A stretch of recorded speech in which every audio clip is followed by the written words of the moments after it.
Governments need to change the way homes are built. That's according to a group dedicated to tackling housing and climate concerns across Canada. The Task Force for Housing and Climate released a report today with more than 100 policy proposals for all three levels of government, saying they should focus on pro-density policies, implement better building codes, invest in factory-built housing, and develop better hazard maps for high-risk areas to avoid building in. I'm joined now by the co-chairs of the Task Force for Housing and Climate. Don Iveson is the former mayor of Edmonton, and Lisa Raitt is a former Conservative cabinet minister. Don Iveson, Lisa Raitt, welcome back to the show. Thanks, Pleasure. David. Long time no see. Yeah, it's been almost 24 hours, Lisa. Look, let's start with the overall target here. We got 6 years as a country to build the 6 million homes that everybody says we need. And your report really focuses on density, density, density. Why such a laser focus on that? Because it's about speed. It's about getting things done and removing the obstacles that shouldn't be in the way, but are in the way to getting this housing built. But there's also an important caveat to all of this, David, is we also are mindful of the fact that we have climate goals, that we want to get to net zero, that we have goals in 2030. And if you build willy-nilly, on the way that we're building right now, if you just try to build everything out by 2030, you actually blow the carbon budget in a significant way, 100 megatons. And we really can't take that as a country. We're struggling to bring down our emissions, let alone adding another burden on to deal with something that's so important, especially at the kitchen table, and that's housing. Right. So, Don Iveson, one of the things that your group recommends is to focus on where we build, to speed up approvals and building in places where there's established public transit, established infrastructure. And to make that happen, you recommend lifting unit maximums, getting rid of them, and getting rid of parking minimums where possible. Those are big changes in neighborhoods. As a former mayor, how easy or hard is that going to be to sell?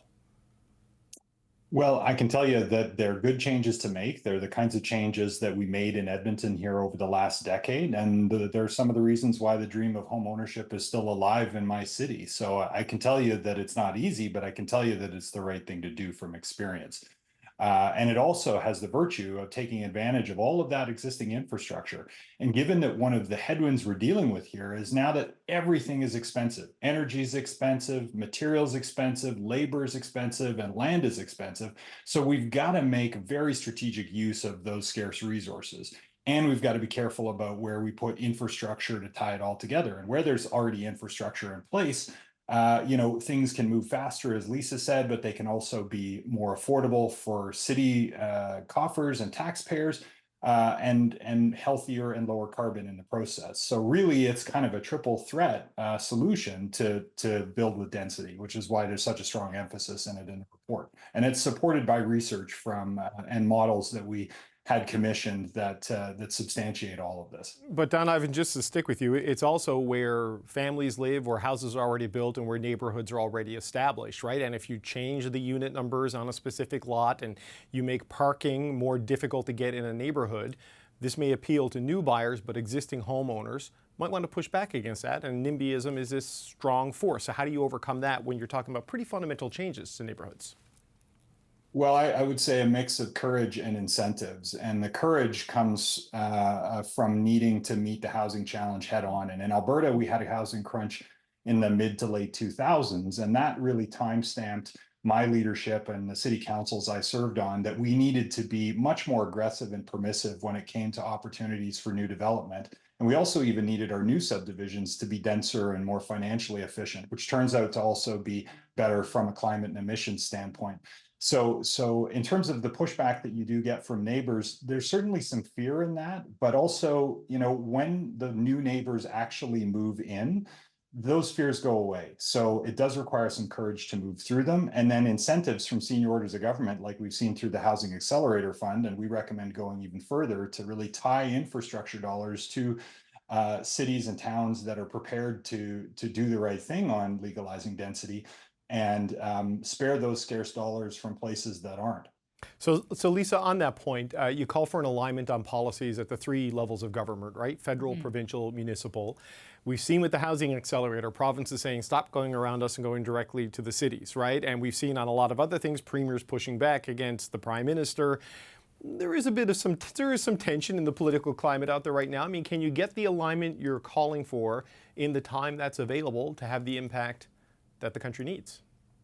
Well, if you take a look at who worked together and collaborated on this report, the task force itself, you can see that there are people from very disparate views within this whole housing question that worked together on these recommendations. Not everybody got what they wanted in it, but we certainly came up with a blueprint that's workable. This is a cross-partisan effort. And I think the point that Don and I are trying to make is that there are some issues in this country that actually deserve more than just partisanship. And this is one of them because people are talking about this at their kitchen table. They are concerned. It's not the 50s or the 80s anymore in terms of wanting to have a house in the suburbs. Some people do, but some people just want to have a house and they want to have the opportunity to rent in a place where they work so that they don't have to commute 2 hours in if they don't choose to. We are setting out a blueprint for politicians and for public policymakers to follow if they choose. But it's there. You can't say that we haven't done the work. The work is done. It's for you to take it. The challenge is for them to make it work now.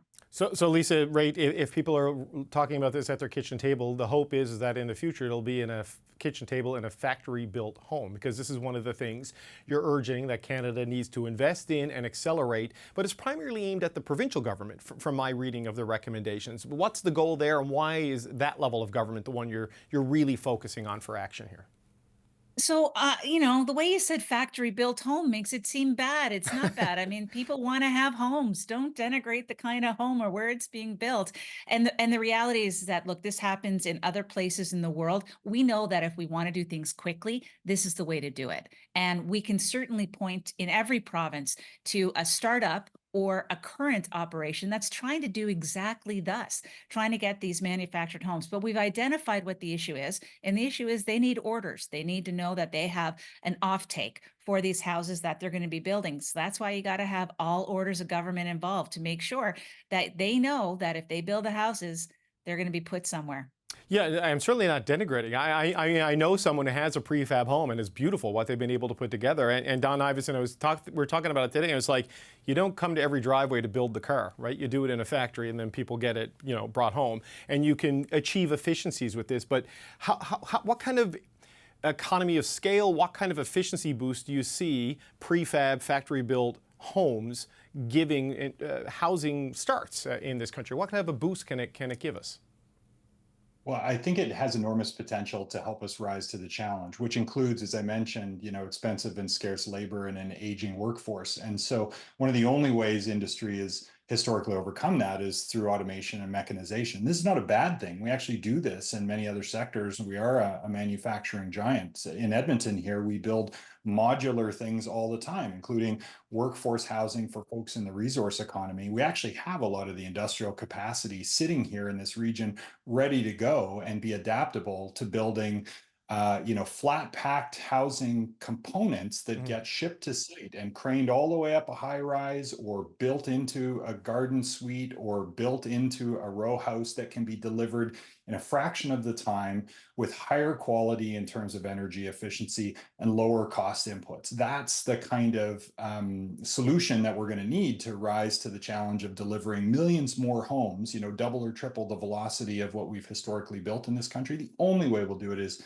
with factoryization. But I think that's going to be a boon in a region like mine, close to materials and with abundant manufacturing capacity ready to go. The incentives just need to be there in terms of taxes, pre-orders, and the right inducements from all orders of government to say, yeah, this is something we want to prioritize economically and from an urban planning standpoint. And I think customers at this point just want housing, and how it gets built is really a side question.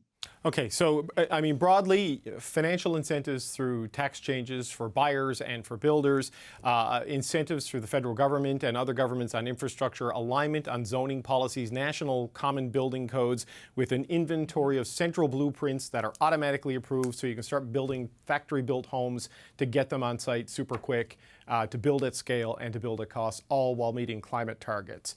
It sounds linear. It sounds a little bit simple, and I don't mean that to denigrate it, it makes sense, it's orderly, but Lisa, where does this go from here? The ideas are out there. You got to get that political alignment, you got to get these changes, and you got to get homes built. Where does it go now? Yeah. 140 recommendations in there for people's perusal. And not all of them are going to be picked up by every government, because in some places it doesn't make any sense. We recognized in the geography of Canada, you're going to have different policies that are going to work in different places. And that's why the blueprint can actually be portable across the country. And that's why we had this representation. What's next? I'm hoping that every member of this task force is going to take up the challenge to go out and talk about this within their spheres of influence. I'm certainly glad and delighted that we've already had reach out from the Ontario government to be briefed on it, the federal government to be briefed on it. And we're open and willing to have anyone who wants to talk to us about this come and talk to us about it.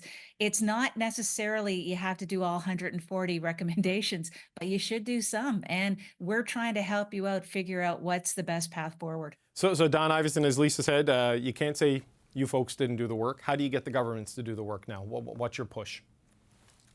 Well, and it wasn't just Lisa and I. I mean, we had an extraordinary group of folks on the task force, but we had experts provide input as well. So it does represent a credible and evidence-based sort of starting point for governments. But I think governments needs to also talk to each other instead of talking at each other. I think the politics of this needs to move from blame, which is just part of the anger that we see around this issue, into solutions and cross-partisan and multi-jurisdictional consensus on what needs to be done.